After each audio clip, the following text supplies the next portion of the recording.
Hello everyone, I hope you all are doing great. Let's explore हुंज़ा।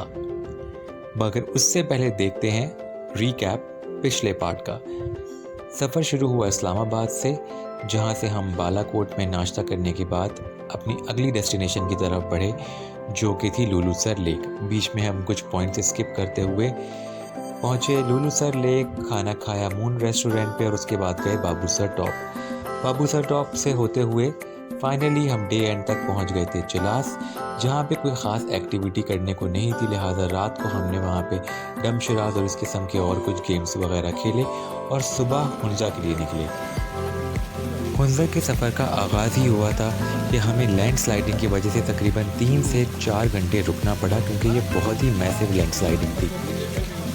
हमारा पहला stop over था junction point, जहाँ पे दरियाए सिंध और दरियाए गिलगित मिलते हैं, जो कि एक पिक्चर में आप बड़ा वाज़ेह फ़र्क देख सकते हैं दोनों दरियाओं के कलर्स में। और इसी पॉइंट पे पाकिस्तान की 3 और दुनिया की 3 सबसे बड़ी माउंटेन रेंजेस का भी मिलाप होता है, जिसमें Himalayan mountain range, Karakoram mountain range और हिंदू कुश शामिल है। इस पॉइंट से आप इन तीनों माउंटेन रेंजेस का व्यू कर सकते हैं।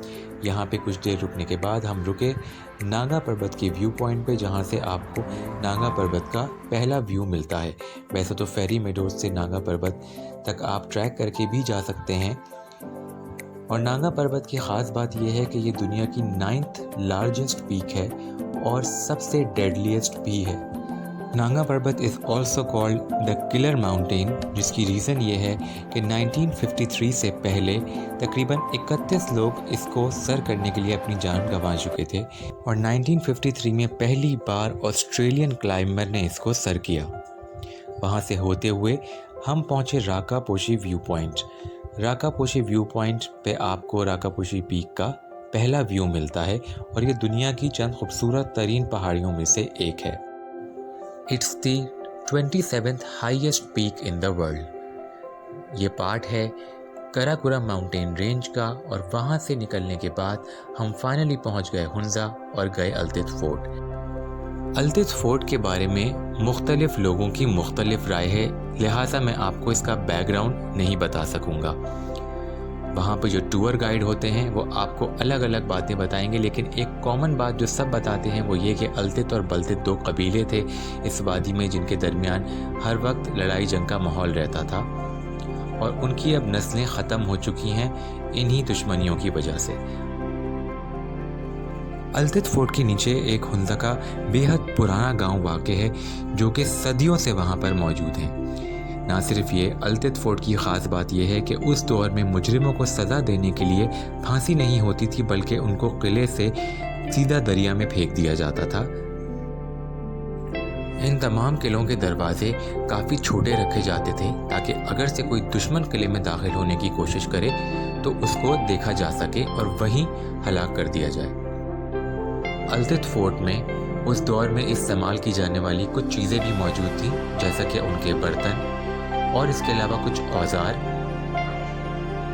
अल्तित फोर्ट से होते हुए हम गए रॉयल गार्डन्स ऑफ अल्तित फोर्ट में। रॉयल गार्डन्स ऑफ अल्तित फोर्ट भी एक बहुत अच्छी जगह है अगर आपको नेचर से लगाव है तो।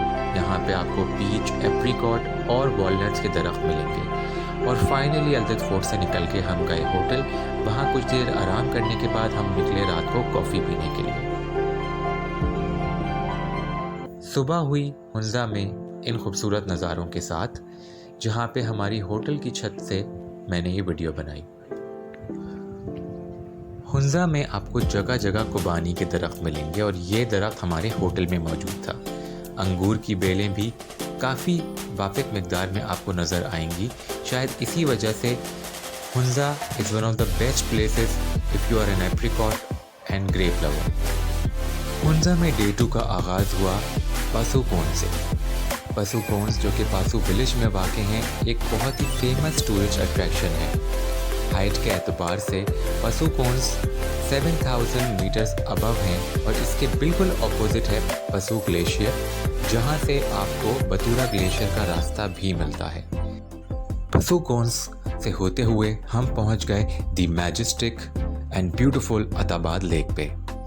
इस दफ़ा अताबाद लेक का कलर थोड़ा सा मुख्तलिफ था, जिसकी वजह थी लैंडस्लाइडिंग, क्योंकि लैंडस्लाइडिंग की वजह से मुसलसल मिट्टी इस लेक में शामिल होती रहती है, जिसकी वजह से इसका कलर थोड़ा सा चेंज हो गया।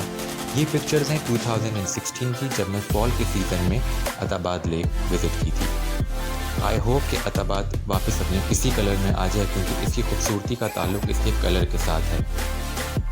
Attabad lake is one of the most popular tourist attraction in entire Gilgit Baltistan, मगर इसकी फॉर्मेशन एक बहुत बड़ी ट्रेजेडी थी। जनवरी 2010 में मैसिव लैंडस्लाइडिंग की वजह से एक बहुत बड़ा पहाड़ दरियाए हुंजा में शामिल हो गया, जिसने उसका बहाव रोक दिया। उसी की वजह से अताबाद लेक वजूद में आई।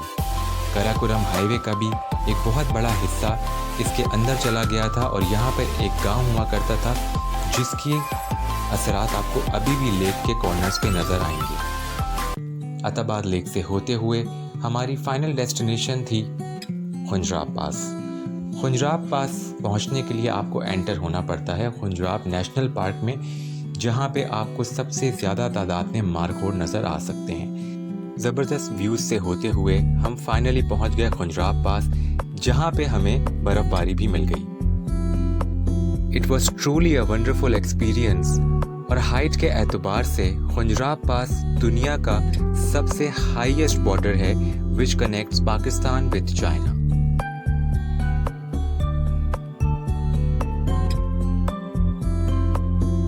And this is the picture of a typical shot that every tourist take at Khunjrab Pass. We also spotted yak over there, और वहाँ के लोकल्स के मुताबिक याक की चर्बी अपने आप को वार्म रखने के लिए एक बहुत अच्छी सोर्स है। वापसी में हम गए हुसैनी ब्रिज, जो कि दुनिया के सबसे ख़तरनाक तरीन ब्रिजेस में से एक है। After having our dinner at the hotel, हम निकले हुंजा की स्ट्रीट लाइफ एक्सप्लोर करने, एंड गेस व्हाट, हमें मिले ये बॉयज़। हुंजा में म्यूज़िक बहुत आम है और आपको वहाँ पे कई लोग रबाब प्ले करते हुए नज़र आएंगे। Because of its beautiful landscapes and cultural diversity, Hunza is one of the best places in entire Gilgit-Baltistan. Goodbye from Hunza and see you guys in Skardu. Stay tuned.